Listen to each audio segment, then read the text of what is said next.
في ناس تقول لي ايه دلوقتي؟ قول السعر. انا مش هينفع اقول السعر، انا بقول لك اقل من ربع الثمن. تعال بص اقول لك حاجه. واحد الله كله صلى على النبي كده عشان تعرف ان احنا بفضل الله تميم شوز بتتعب عشان خاطرك ليه. اهم حاجه اللي انت تشتري من مكان مش مهم اللي هو عنده البضاعه بس ولا عنده تشكيل ولا الكلام ده، لا لا لا. اهم حاجه في مهنتنا المصداقيه والسعر.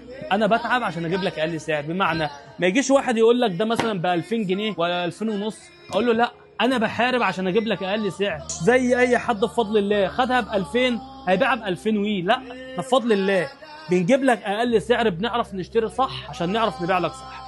بص بقى يا حبيبي، اللي هيحصل دلوقتي ما حصلش قبل كده في مصر. اللي انا بجيب لك موديل بروتان اكتر من حوالي 15 موديل مستورد، ده مستورد بالكامل اكتر من حوالي 15 موديل. وكمان المفاجأة اللي انا هديك نص دسم، بنحارب وبنجيب لك الموديلات اللي انت مش هتعرف تجيبها بالسعر ده في اي مكان في مصر. فانت لازم تتابعنا الفترة اللي جاية، وكله يصلي على النبي ايه في الكومنتات، والوان وكل الكلام ده.